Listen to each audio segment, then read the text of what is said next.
Hello friends, எல்லாருக்குமே வணக்கம். Important editorials of the Hindu நம்ம இப்போ டிஸ்கஸ் பண்ணலாம். And friends, உங்களுக்கு என்னோட வீடியோ பிடிச்சிருக்குனா லைக் பண்ணுங்க, என்னோட சேனலை சப்ஸ்கிரைப் பண்ணுங்க, and உங்களுடைய ஒப்பீனியனை பிளேஸ் பண்ணுங்க. And friends, இன்னைக்கு இம்பார்ட்டன்டான எடிட்டோரியல்ஸ் என்னென்ன அப்படின்னு சொல்லிட்டு பாத்தீங்கன்னா கோர்ஸ் கரெக்ஷன். ஸோ ஜிஎஸ்டி கவுன்சிலோட ஆல்ட்ரேஷனை பேஸ் பண்ணி வந்திருக்கிற ஆர்டிகல் இது. ஸோ ரீசெண்டா ஜிஎஸ்டி கவுன்சில் வந்து ஒரு சில ப்ரொவிஷன்ஸை ஈஸ் பண்ணியிருக்காங்க. ஸோ அதை பேஸ் பண்ணி வந்திருக்கிற article. I will try to explain this in detail. And the next article is new left in Nepal. So நேபாள்ல நடக்கிற பாலிடிக்ஸை பேஸ் பண்ணி வந்திருக்கிற ஆர்டிகல் இது.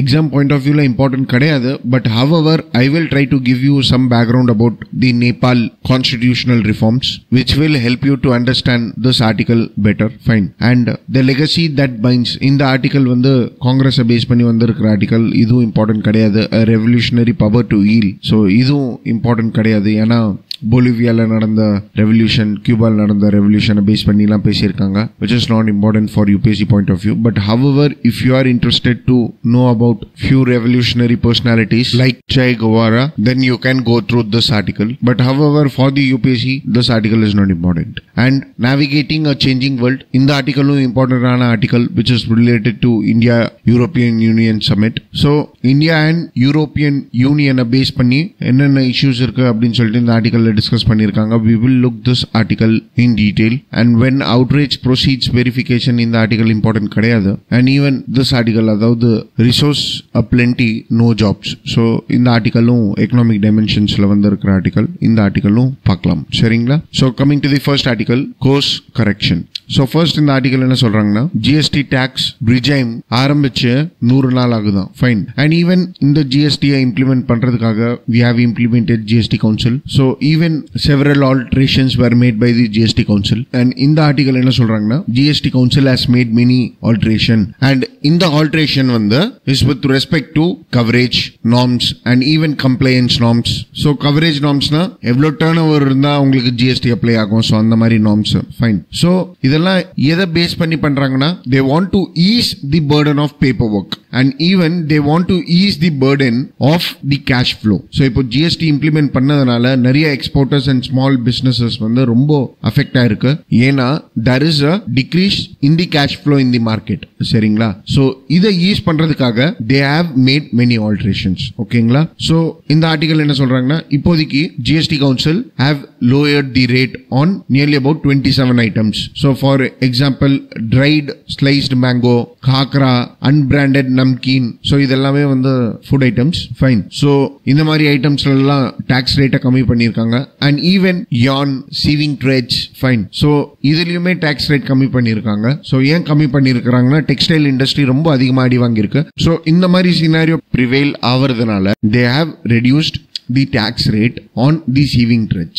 சரிங்களா? பிளஸ் இந்த ஆர்டிகல் என்ன சொல்றாங்கன்னா, நம்ம பிரைம் மினிஸ்டர் இந்த ஜிஎஸ்டி கவுன்சில் டெசிஷனை ஒரு குட் டெசிஷன் அப்படின்னு சொல்லியிருக்காராம். சோ ஏன்னா இப்போதைக்கு ஜிஎஸ்டி சிஸ்டம்ல நிறைய ஷார்ட் கமிங்ஸ் இருக்கு. And the recent decision which is taken is a good decision and it is a gift and we are celebrating an early Deepavali அப்படின்னு சொல்லியிருக்காராம், which is not important for us. But however, இந்த article என்ன சொல்றாங்கன்னா, GST council meeting before 20 days, that is by advance, and fixing the problems which is faced by the traders is a welcome step அப்படின்றாங்க. Fine. So என்னென்ன decisions எடுத்துட்டு வந்திருக்காங்க அதை base பண்ணி இந்த ஆர்டிகல் பேசியிருக்காங்க. ஸோ ஃபர்ஸ்ட் இந்த ஆர்டிகல் என்ன சொல்றாங்கன்னா, ஃபர்ஸ்ட் எல்லாம் ஜிஎஸ்டில மந்த்லி ரிட்டர்ன்ஸ் 3 times நீங்க ஃபைல் பண்ண வேண்டியதா இருந்தது.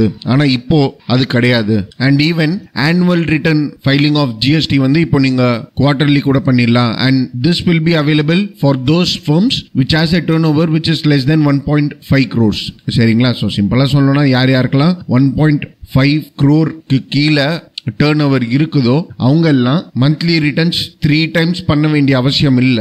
அண்ட் ஈவன் அவங்க குவார்டர்லி பேசிஸ்ல ஜிஎஸ்டி ரிட்டர்ன் ஃபைல் பண்ணிடலாம். சரிங்களா? So this will ease the burden on small and medium scale enterprises and even it will reduce the workload for the GST network. Fine. So friends, உங்களுக்கு GST நெட்வொர்க்னா என்னன்னு தெரிஞ்சிருக்கும்னு நினைக்கிறேன். நான் ஏற்கனவே GST network உங்களுக்கு எடுத்திருக்கிறேன். So please have a go through. சரிங்களா? அண்ட் ஈவன் இந்த ஆர்டிகல் என்ன சொல்றாங்கன்னா, ஈவன் கம்போசிஷன் ஸ்கீம்ல கூட they have made many simplified process அப்படின்றாங்க. So friends, உங்களுக்கு கம்போசிஷன் ஸ்கீம்னா என்னன்னு தெரியணும். See, generally என்னன்னா இப்போ யாருக்கெல்லாம் டர்ன் ஓவர் 1 கோடி ரூபாய் கீழே இருக்கோ, see friends, இது வந்து டர்ன் ஓவர் ப்ராஃபிட் கிடையாது, சரிங்களா? ஸோ யாருக்கெல்லாம் டர்ன் ஓவர் 1 கோடி ரூபாய்க்கு கீழே இருக்கோ அவங்க இந்த கம்போசிஷன் ஸ்கீம் கீழே எலிஜிபிள், சரிங்களா? ஸோ இது வந்து ஒரு simple and easy compliance under GST for the taxpayers. So இப்போ ஜிஎஸ்டி அப்படின்னு சொல்லிட்டு எடுத்துக்கிட்டீங்கன்னா இதுல நிறைய டிடிஎஸ் ப்ராசஸ்லாம் இருக்கும். ஸோ நிறைய ஃபார்மாலிட்டிஸ் இருக்கும். ஸோ இந்த மாதிரி ஃபார்மாலிட்டிஸ் அண்ட் டிடிஎஸ் ப்ராசஸ் எல்லாமே ஸ்மால் ஸ்கேல் இண்டஸ்ட்ரீஸ்க்கு, அதாவது யாருக்கெல்லாம் டர்ன் ஓவர் 1 crore கீழே இருக்கோ அவங்க இந்த ஃபார்மாலிட்டிஸ் எல்லாம் பண்ண வேண்டிய அவசியம் இல்லை, சரிங்களா? ஸோ அவங்களுக்கு ஒரு டாக்ஸ் ரேட் இருக்கும் which will be very nominal. அந்த டாக்ஸ் ஜிஎஸ்டி அப்படின்னு சொல்லிட்டு கட்டிட்டு போயினே இருக்கலாம். ஃபைன். ஸோ இதுதான் composition scheme. So I have given certain conditions for this composition scheme. It is very easy to understand. So please have a go through. ஏன்னா UPSC பிரிலிம்ஸ்ல பாத்தீங்கன்னா the nature of question எப்படி கேக்குறாங்கன்னே தெரியல. It is becoming highly unpredictable. So last year question paper நீங்க எடுத்து பாத்தீங்கன்னா எந்த சோர்ஸ்ல இருந்து கேக்குறாங்க அப்படின்னு சொல்லிட்டு ப்ரெடிக்ட் பண்றதே ரொம்ப கஷ்டமா இருக்கு. கொஸ்டின்ஸை கூட விடுங்க, நீங்க ஆன்சர் ஃபைண்ட் அவுட் பண்றதே ரொம்ப கஷ்டமா இருக்கு. ஸோ எக்ஸாம் ஹால்ல இல்ல, like after getting the question paper even the institutions find it difficult to find out the apt answer for the questions. So case போயின்னு இருக்கு சுப்ரீம் கோர்ட்ல. PIL has been filed. So let's see what is the result. So ஏன் சொல்றேன்னா, ஏன்னா இப்போதைக்கு tax rate structure பாத்தீங்கன்னா GST தான். Fine. So ஜிஎஸ்டியை பேஸ் பண்ணி நிறைய ரிஃபார்ம்ஸ் எடுத்துட்டு வராங்க. So UPSC can ask you about these reforms. For instance இந்த composition scheme is one sort of thing and even anti profiting agency அப்படின்னு சொல்லிட்டு எடுத்துட்டு வந்திருந்தாங்க. ஸோ இந்த மாதிரி ரிஃபார்ம்ஸ் ஆஃப் ஜிஎஸ்டி கவுன்சில்ல தெரிஞ்சுக்கோங்க. ஃபைன். ஸோ ஈவன் இந்த ஆர்டிகல் என்ன சொல்றாங்கன்னா, இந்த கம்போசிஷன் ஸ்கீமை வந்து சிம்பிளிஃபை பண்ணியிருக்காங்க. ஸோ இந்த கம்போசிஷன் ஸ்கீம்ல வந்து turnover of 1 crore rupee base பண்ணி இருக்கிறவங்க இந்த கம்போசிஷன் ஸ்கீம்ல பார்ட்டிசிபேட் பண்ணலாம். ஸோ ஃபர்ஸ்ட் வந்து இது 75 lakhs இருந்தது, இப்போ 1 கோடி ரூபாய் ஆக்கிட்டாங்க. ஃபைன். ஸோ இந்த ஆர்டிகல் என்ன சொல்றாங்கன்னா, இந்த சினாரியோ வந்து ஸ்மால் அண்ட் மீடியம் ஸ்கேல் என்டர்பிரைசஸ்க்கு ஒரு கான்ஃபிடன்ஸ் எடுத்துட்டு வரும் அண்ட் ஈவன் டாக்ஸ் பேஸை கூட இன்க்ரீஸ் பண்ணும் அப்படின்றாங்க. ஸோ அதான் நம்ம பார்த்தது தான். ஃபார் எக்ஸாம்பிள் இப்போ மந்த்லி ரிட்டர்ன்ஸ் வந்து ஃபர்ஸ்ட் எல்லாம் 3 times ஃபைல் பண்ண வேண்டியதா இருக்கும், இப்போ அது அவசியம் இல்லைன்ட்டாங்க. அண்ட் ஈவன் கம்போசிஷன் ஸ்கீம்ல 1 கோடி ரூபாய் டர்ன் ஓவர் வச்சாச்சு. ஃபைன். ஸோ இந்த மாதிரி எடுத்துட்டு வர்றதுனால டாக்ஸ் பேஸும் இன்க்ரீஸ் ஆகும் and even small and medium scale என்டர்பிரைசஸ்க்கு ஒரு சர்டன் ரிலீஃப் கிடைச்சிருக்கு அப்படின்னு சொல்லிட்டு இந்த ஆர்டிகல் சொல்றாங்க. ஃபைன். பிளஸ் இந்த ஆர்டிகல் என்ன சொல்றாங்கன்னா, there is a 6-month suspension for paying the integrated GST, சரிங்களா, for all the inputs which is used for the exports. So இப்போ நீங்க ஜிஎஸ்டியை பத்தி உங்களுக்கு தெரிஞ்சிருந்ததுன்னா இந்த இன்டிகிரேட்டட் ஜிஎஸ்டினா என்னன்னு உங்களுக்கு தெரிஞ்சிருக்கும். ஸோ இன்டர் ஸ்டேட் சப்ளைக்காக இந்த இன்டிகிரேட்டட் ஜிஎஸ்டி சிஸ்டம் யூஸ் பண்ணுவாங்க, சரிங்களா? So if any raw material is utilised for the exports, then அவங்களுக்கு integrated GST tax will not be levied for 6 months, சரிங்களா? ஸோ இது வந்து ஒரு சென்ஸ் ஆஃப் ரிலீஃப் அப்படின்றாங்க. Plus e-way billing ப்ரொவிஷனை பேஸ் பண்ணி பேசியிருக்காங்க. சி ஃப்ரெண்ட்ஸ், இந்த இவே பில்லிங் ப்ரொவிஷன்னா என்னன்னா, if you are a producer, then நீங்க ப்ரொடியூஸ் பண்ணி ஒருத்தருக்கு செல் பண்ணுவீங்க இல்லையா, for selling the goods you have to generate இவே பில், சரிங்களா? சோ இந்த இவே பில் ஜெனரேட் பண்ணாதான் the buyer can buy the products from you. Fine. So இது லேமன் டர்ம்ல சொல்றேன், பட் இதுதான் present scenario. For instance think that you are a paper producer, சரிங்களா? So a carton box manufacturer will buy paper from you as a raw material. So நீங்க இந்த paper அவருக்கு transport பண்ணனும்னா then you have to generate this e-way bill, சரிங்களா? So இந்த e-way bill அவர் ஆன்லைன்ல receive பண்ணாதான் then he could receive the paper as a raw material, சரிங்களா? So இதுலயே நிறைய ப்ரொவிஷன்ஸ் இருக்கு. Just I have given you the glimpse. Fine. So இந்த article என்ன சொல்றாங்கன்னா, இப்போதைக்கு இந்த e-way billing provisions வந்து கொஞ்ச நேரத்துக்கு ஸ்டாப் பண்ணிருக்காங்களாம், சரிங்களா? சோ இது வந்து ஒரு அன்ஸ்டெடி இன்ட்ரோடக்ஷனா இருக்கு அப்படின்னு சொல்றாங்க. சி ஜிஎஸ்டியோட பேசிக்கே input tax credit system and இந்த பில்லிங் ப்ரொவிஷன் தான், இவே பில்லிங் ப்ரொவிஷன் தான். Fine. So and this e-way billing provisions were making all the traders nervous, சரிங்களா? சோ இது வந்து ஒரு ஸ்டாகரிங்கான ஒரு இன்ட்ரோடக்ஷன், சோ ஒரு அன்ஸ்டேபிள் இன்ட்ரோடக்ஷன் அப்படின்றாங்க. ஃபைன். சோ இந்த ஆர்டிகல் என்ன சொல்றாங்கன்னா, இப்போ கமிங் January 2018 இருந்து இந்த சிஸ்டம் ப்ராப்பரா ஸ்டார்ட் ஆகும் and it will cover the entire country by April 2018. So இப்போதைக்கு ஒரு ப்ராப்பரான இன்ட்ரோடக்ஷன் ஜிஎஸ்டிக்கு கிடையாது அப்படின்னு சொல்லிட்டு இம்ப்ளிசிட்டா மீன் பண்றாங்க. ஃபைன். பட் ஹவவர் இந்த ஆர்டிகல் என்ன சொல்றாங்கன்னா, இவ்வளவு அட்ஜஸ்ட்மெண்ட் ஜிஎஸ்டி கவுன்சில் எடுத்துட்டு வந்திருக்காங்க. Yes, it is a welcome move. ஏன்னா businesses were not not flourishing because of the introduction of GST, and even there was a need for reforms. சரிங்களா? So இந்த article என்ன சொல்றாங்கன்னா, இவ்ளோ அட்ஜஸ்ட்மெண்ட் பண்ணி கூட people வந்து ஒரு டவுட்ல இருக்கிறாங்க. So என்ன டவுட்னா, GST ஆன்டி ப்ராஃபிட்டிங் ப்ரொவிஷன்ஸை பேஸ் பண்ணி ரொம்ப பேர் வருத்தப்படுறாங்க அப்படின்னு இந்த ஆர்டிகல் சொல்றாங்க. So friends, உங்களுக்கு அகைன் இந்த GST ஆன்டி ப்ரொவிஷன்ஸ் லானா என்னன்னு தெரியணும். So it is important for this UPSC prelims. So சிம்பிளா சொல்லணும்னா என்னன்னா, இந்த GST ரிஜைம் வந்ததுனால நிறைய பிரைஸ் வந்து கம்மியாச்சு. சரிங்களா? So there was a suspect that in the GST வந்ததுனால businesses will not pass the benefit of price reduction to the consumers. சரிங்களா? So இதுக்காக எடுத்துட்டு வந்ததுதான் இந்த anti profiting authority. Fine. So it will be headed by a retired secretary level officer. So இவங்க என்னன்னா, they can take their own action. They have certain residual powers with themselves. So இந்த authorityயோட வேலை என்ன அப்படின்னு சொல்லிட்டு பாத்தீங்கன்னா, they will ask the businesses to pass the benefit of this price reduction fairly to consumers. சரிங்களா? So இந்த GST base பண்ணி profit making firms இருக்கு தெரியுமா, or those who exploit this condition of profiting will be checked by this anti profiting panel. Fine. So இந்த article என்ன சொல்றாங்கன்னா, இப்போ tax ரேட்லாம் கம்மி பண்ணியாச்சு, எஸ் ஓகே, பட் இந்த ஆன்டி ப்ராஃபிட்டிங் ப்ரொவிஷன்ஸ் எல்லாம் நிறைய ஸ்ட்ரிஞ்சென்ட்டா இருக்கு. சோ இத பேஸ் பண்ணி நிறைய சஸ்பென்ஸ் இருக்கு, ப்ரிவேல் ஆகலாம் அப்படின்னு சொல்லிட்டு நிறைய பேர் யோசிக்கிறாங்க அப்படின்னு சொல்லிட்டு இந்த ஆர்டிகல் சொல்றாங்க. ஃபைன். சோ கவர்மெண்ட் வந்து ஒரு கிளாரிட்டி எடுத்துட்டு வரணும். So there are many gray areas which require clarity. So இந்த ஆர்டிகல் கன்க்ளூஷன் என்ன சொல்றாங்கன்னா, இந்த எடுத்துட்டு வந்திருக்கிற reforms or revisions in the GST tax slabs on so on, இது வந்து எக்கனாமிக் சினாரியோவை பேஸ் பண்ணி இருக்கணும். It should not be based on vote bank politics. So assembly election ஷெட்யூல்ஸை பேஸ் பண்ணி இருக்க கூடாது அப்படின்னு சொல்லிட்டு தன்னுடைய கன்க்ளூஷனை முடிச்சிடறாங்க. ஃபைன். சோ ஃப்ரெண்ட்ஸ், இந்த ஆர்டிகல்ல இருந்து பாத்தீங்கன்னா, இந்த revision of this GST provisions can be utilised by you. So இதே நீங்க ஷார்ட் கமிங்ஸா எழுதலாம். சரிங்களா? And even reforms taken by the GST council வந்து நீங்க பாசிட்டிவா எழுதலாம். அண்ட் இந்த ஆர்டிகல்ல இருந்து நம்ம ஆன்டி ப்ராஃபிட்டிங் ப்ரொவிஷன்ஸை பேஸ் பண்ணி பார்த்திருக்கிறோம், ஆன்டி ப்ராஃபிட்டிங் பாடியை பார்த்திருக்கிறோம், அண்ட் ஈவன் கம்போசிஷன் ஸ்கீமை பத்தி பார்த்திருக்கிறோம். So these two are important for prelims with respect to this article. Fine. So that's it with respect to this article. Will move to the next article. So coming to the next article, new left in Nepal. See friends, இந்த article முழுக்க politico article. இது அவ்வளவா important கிடையாது. But however, I will just give you a glimpse or the background of this Nepal issue. சரிங்களா? So see, நீங்க நேபாள் எடுத்துக்கிட்டீங்கன்னா, it was a monarchical state till 1990s. சரிங்களா? So until 2008 வரைக்கும் கூட it was an constitutional monarchy. so constitution இருந்தது, but also at the same time the king used to rule over them. சரிங்களா? And இந்தியாவை base பண்ணி Nepal relationship நீங்க பார்க்கணும் அப்படின்னு சொன்னீங்கன்னா, 1950 Peace and Friendship Treaty is the bedrock of India-Nepal relationship. So under this Peace and Friendship Treaty, there were many components, like we had access to weaponaries.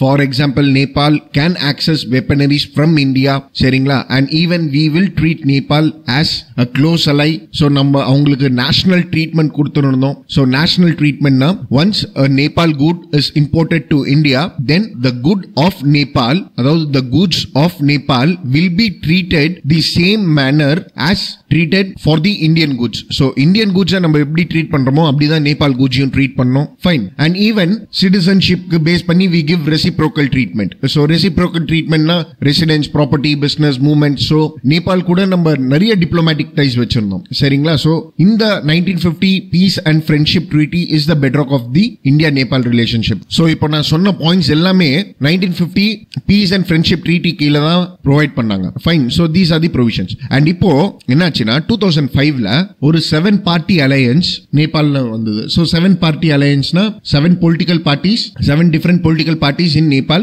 came together and அவங்க என்ன பண்ணாங்கன்னா, okay நேபாளுக்கு ஒரு புது constitution வேணும். So அப்படின்னு சொல்லிட்டு ஒரு புது ரோட் மேப் ஒன்னு எடுத்துட்டு வந்தாங்க. சோ என்னன்னா, okay we will form a new constitution for Nepal அப்படின்னு சொன்னாங்க. ஃபைன். பட் கைஸ், உங்களுக்கு என்ன தெரியணும்னா, Maoist is a political party which is dominated in Nepal. சரிங்களா? சோ 2005ல ஒரு 12 point understanding எடுத்துட்டு வந்தாங்க. and ultimately 2008ல they created their own constitution. சரிங்களா? சோ இந்த 2008 கான்ஸ்டிடியூஷனுக்காக இந்தியாவும் நிறைய ஹெல்ப் பண்ணாங்க. சரிங்களா? சோ இந்தியா உடைய இன்டென்ஷன் என்ன அப்படின்னு சொல்லிட்டு கேட்டீங்கன்னா, they wanted to frame a new constitution in Nepal so that ஒரு மல்டி பார்ட்டி டெமோக்ரஸி நேபாள்ல ஃபார்ம் ஆகணும் அப்படின்னு சொல்லிட்டு தான் இந்தியாவோட intention. Fine. So in order to ensure peace and institutionalization of multi-party democracy through the framing of a new constitution was the objective of India in helping Nepal. But however, in the scenario, நிறைய நாள் நீடிக்கல. Fine. And அங்க political differences நிறைய create ஆக ஆரம்பிச்சது and different political parties emerged together. So அந்த political parties எல்லாம் important கிடையாது.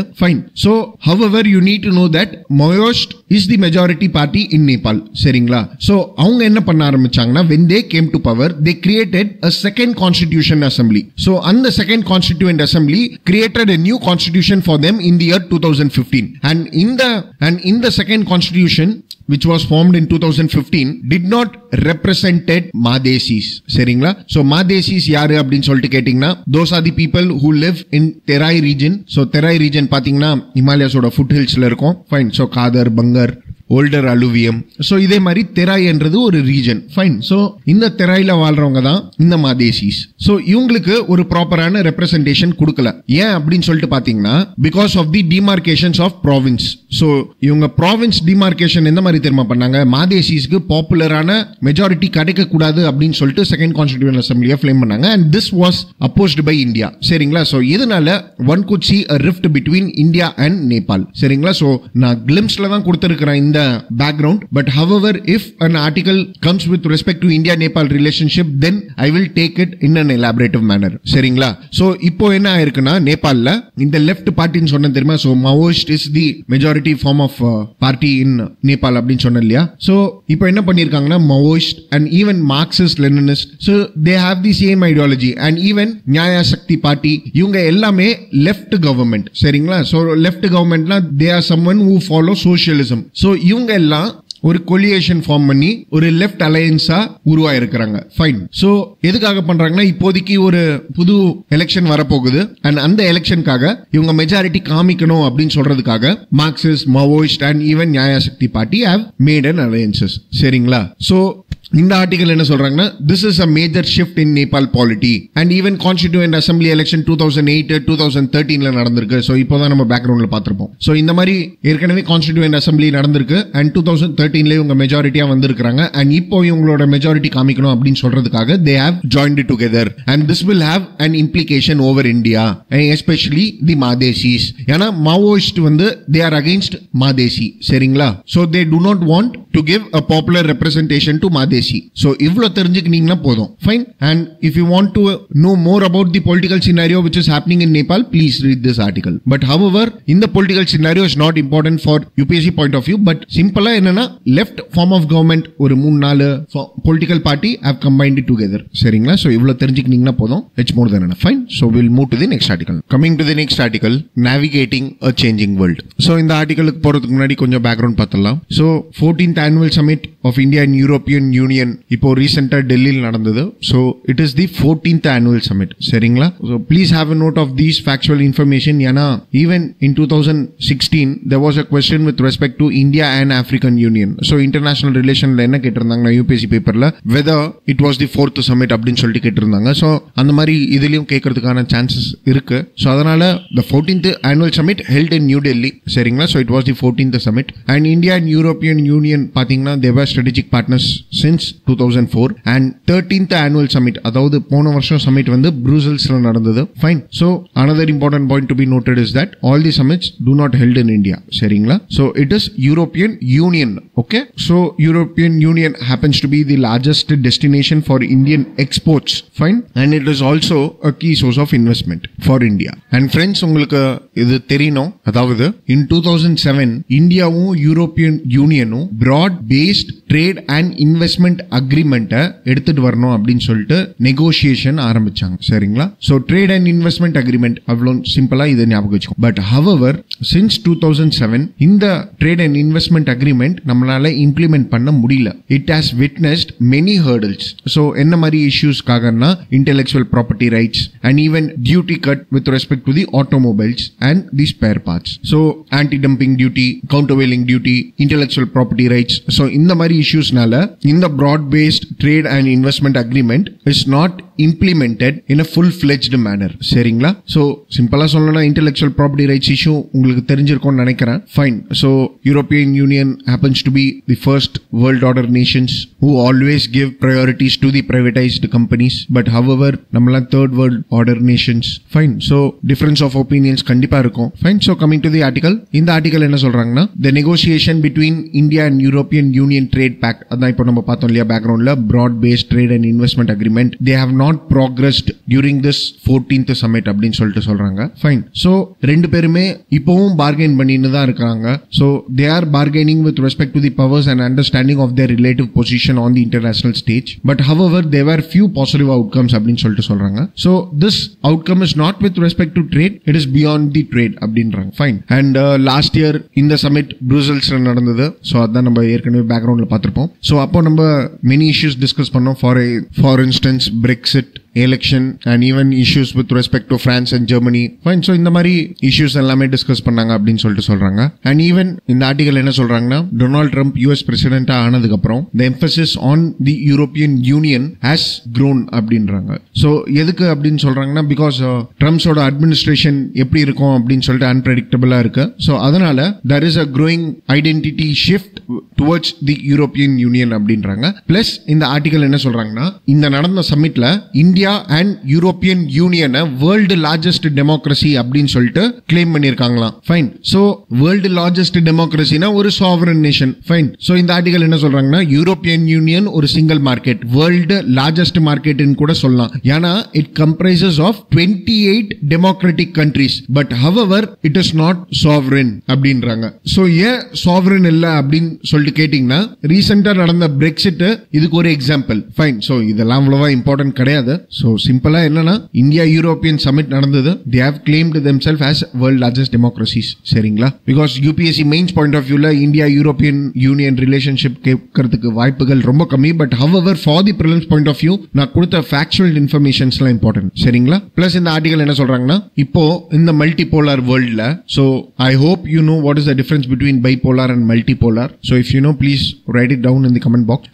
And friends, I also want you to know about European Union. சரிங்களா? So just Google European Union and gather points about. Fine. So இந்த article என்ன சொல்றாங்கன்னா, இப்போ இருக்கிற multipolar வேர்ல்ட்ல European union கூட நம்ம வச்சிருக்கிற commitment is important. And even இப்போ US Trump decisions with respect to Iran, ஏன்னா they have threatened Iran that they may violate the pact which they have signed with Iran. அதாவது anti nuclear deal அவங்க போட்டிருந்தாங்க இல்லையா Iran கூட. So which is important. And you also need to know that in the P5+1 nation which has signed the nuclear deal with Iran la, European Union is also one of the member. சரிங்களா? So if the US government goes against this treaty na, then European Union is ready to give assistance to Iran. சரிங்களா? So இந்த article அதான் சொல்றாங்க, European Union is keen to uphold this nuclear deal with Iran அப்படின்றாங்க. And even the US present government has shown a willingness to walk away from the Paris climate change deal. So Paris Accord la they are willing to withdraw. But however, this is not the stance with respect to European Union. சரிங்களா? So இந்த மாதிரி political scenarioல where difference of opinion is prevailing, and இந்த மாதிரி scenarioல there is a requirement for India to have a stronger commitment towards the West nations like European Union. சரிங்களா? Plus இந்த article என்ன சொல்றாங்கன்னா, India and European Union வந்து joint statement கொடுத்திருந்தாங்க terrorism against. So for instance, they have claimed Lakshari Taiba, Dawood Ibrahim, Hafid Saeed. So இவங்களை base பண்ணி தன்னுடைய opposition காமிச்சிருந்தாங்க. Fine. So இதுல இருந்தே India and European union has a similar view with respect to terrorism அப்படின்னு தெரிய வருதுன்றாங்க. Fine. So சிம்பிளா சொல்ல போனோம்னா என்னன்னா, even though trade and investment agreement, அதாவது broad based trade and investment agreement has not reached its proposed targets, or even though it has not progressed, we have other dimensions which is very much important அப்படின்னு சொல்லிட்டு இந்த article claim பண்றாங்க. Fine. Plus இந்த article ட்ரேட பத்தி கொஞ்சம் பேசுறாங்க. So இந்த article என்ன சொல்றாங்கன்னா, இந்த BTIA, அதான் நம்ம ஏற்கனவே பார்த்தது, broad based trade and investment agreement is continues to be in absence அப்படின்றாங்க. ஃபைன். ஏன்னா நம்ம ஏற்கனவே பேக்ரவுண்ட்ல பார்த்திருப்போம், intellectual property rights issue இருக்கு. We have different ideologies with respect to several duties which is levied. Fine. So இந்த article என்ன சொல்றாங்கன்னா, India also want a a greater ease of movements of skilled laborers to provide services in the European Union. So நம்ம வந்து European Union ஒரு job market பார்க்கிறோம், so that we could send our manpower to European Union. சரிங்களா? But European Union what they want is they want a greater market access for its automobiles in India. சரிங்களா? So இதுதான் இப்போ இருக்கிற ஒரு prevailing scenario. And இந்த article என்ன சொல்றாங்கன்னா, we want to provide service in the European Union. சரிங்களா? Yes, but however the European Union and other developed countries they have been historically reluctant towards this move. Fine. So அவங்க வந்து தன்னுடைய job மார்க்கெட்டை protect பண்ணணும் அப்படின்னு சொல்லிட்டு பாக்குறாங்க. சரிங்களா? And even இந்தியாக்கு கூட இது ஒரு ப்ராப்ளம் தான். ஏன்னா because opening up of services by the EU will also open up the goods market in India. சரிங்களா? So Europe want an open market with respect to automobiles and also liquor to an extent. So இதுல வந்து அவங்க restrictions இருக்க கூடாதுன்னு விருப்பப்படுறாங்க. But however India will be not allowing this. And even it is same with respect to European Union when it comes to service. I hope the concept is clear. Plus in the article data security base பண்ணி பேசுறாங்க. Fine. So ஒரு issue என்னன்னா sharing of data. So cross border transfer of personal data with respect to number of companies, service, especially IT industry la India do not have a standalone data privacy law. சரிங்களா? So friends, standalone data privacy law na see first of all standalone na enna therinjukkonga. Standalone na single usage. So நீங்க use பண்ற டேட்டாபேஸை அடுத்தவங்க use பண்ண முடியாது. சரிங்களா? So அந்த டேட்டாவை நீங்க வெறும் ஷேர் பண்ணிக்கலாம், அவ்வளவுதான். For instance you take as an example PDF. உங்க PDF டேட்டா இருக்குன்னு வைங்களா. So other can see that, but however others cannot change it. சரிங்களா? So நீங்க manipulate பண்ணி சேஞ்ச் பண்ணலாம், but however you will have the authentication and you will have the access control. Fine. So இதுதான் standalone database. சரிங்களா? And இந்தியால இந்த standalone database இல்ல. So நம்மளுடைய database can be easily shared and this happens to be a problem for European Union nations. சரிங்களா? And இந்த article என்ன சொல்றாங்கன்னா, நம்ம கிட்ட standalone data privacy law கூட கிடையாது and இதுல நம்ம right to privacy பத்தி பேசின்னு இருக்கிறோம். Fine. So இந்த ஆர்டிகல் என்ன சொல்றாங்கன்னா, இப்போ European Unionலாம் எடுத்துக்கிட்டீங்கன்னா they have a law with respect to privacy. So even online data கூட அவங்களுக்கு ஒரு privacy தான். So this is how they protect their citizens. So this will be not an easy task for the government with respect to the privacy அப்படின்னு சொல்லிட்டு இந்த article சொல்றாங்க. Plus இந்த article என்ன சொல்றாங்கன்னா, if India wants to adopt a digital age, then it should have few privacy standard as well as a proper consumer rights. சரிங்களா? So நம்மளுடைய ஸ்டாண்டர்டை நம்ம இம்ப்ரூவ் பண்ணணும் and we need to be strict for handling data. சரிங்களா? So அப்பதான் நம்மளுடைய trade transfer with respect to IT and even investment in the IT sector would enhance. புரியுதுங்களா? So சிம்பிளா என்னன்னா, இந்தியா கிட்ட ஸ்டாண்ட் அலோன் டேட்டா பிரைவசி லா இல்ல. So our data can be shared, which is not a scenario with the developed nation. And even what European Union want is they want to access the goods market in India, and what India want is they want to access the service market in European Union. சரிங்களா? So this is the prevailing scenario with respect to India and European Union. And இதுக்கு என்னென்ன short Cummins இருக்குன்னு சொல்லிட்டு நான் உங்களுக்கு சொல்லியிருக்கேன் இந்த ஆர்டிகல்ல. Plus இந்த ஆர்டிகல் என்ன சொல்றாங்கன்னா, நீங்க ஒரு லாங்கர் வியூல பாத்தீங்கன்னா India and European union should continue to welcome each other's leadership. So ஒரு long ரன்காக both has to support one another. சரிங்களா? So இதுக்கு நிறைய ரீசன்ஸ் இருக்கு. For instance European union is the India's largest trade partner. அதே மாதிரி Chinese Politico dominance and even economic dominance is on India. சரிங்களா? See, Chinese also have a greater market control in European Union. சரிங்களா? So India should also compete with China. சரிங்களா? So இந்த article அதான் சொல்றாங்க, European Union is concerned with the flooding Chinese steel which is very much cheap, and even Chinese One Belt One Road initiative will strengthen China relationship with respect to EU.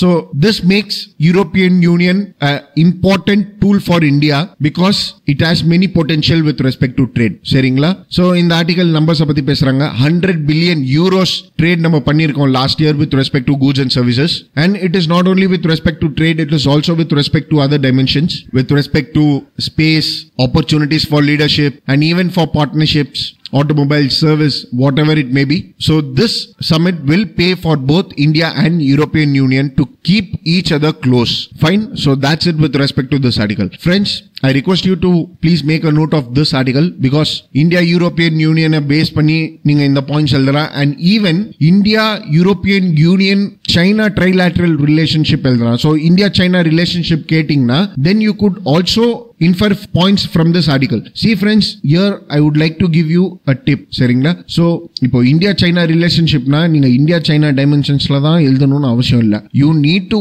import few points from other subject as well. சரிங்களா? So அப்போதான் உங்களால points gather பண்ண முடியும். And இல்ல India China relationshipகாக நான் தனியா தான் book படிப்பேன் அப்படின்னு சொன்னீங்கன்னா you cannot complete the answer. சரிங்களா? So you need to infer few points. இப்போ நம்ம stand alone database issue பார்த்தோம். சரிங்களா? So இந்த stand alone database issue science and டெக்ல கேட்கலாம். ஆர் ஈவன் நீங்க பிரைவசி லால இந்த பாயிண்ட் உங்களுடைய அட்வான்டேஜ்க்கு யூஸ் பண்ணலாம். சோ இப்போ பிரைவசில ஒரு இன்டர்நேஷனல் டைமென்ஷன் கொடுக்கணும்னு வைங்களேன். சோ நீங்க இந்த பாயிண்ட் யூஸ் பண்ணலாம். ரைட் டு பிரைவசில we don't have stand alone database policy. So இதனால நம்மளுடைய ட்ரேட் பேக் டு இம்பாக்ட் ஆகுது அப்படின்னு சொல்லிட்டு நீங்க எழுதலாம். So it is up to you how you utilize these points according to the answer. Fine. So it will take time, but however keep working on these lines so that your quality of the answers enhances. Seringla. So that's it with respect to this article, friends, and that's it for today. Thank you for watching, and I also request you to share my videos with your friends so that me as well as your friends can benefit out of it. Fine. So thank you, friends.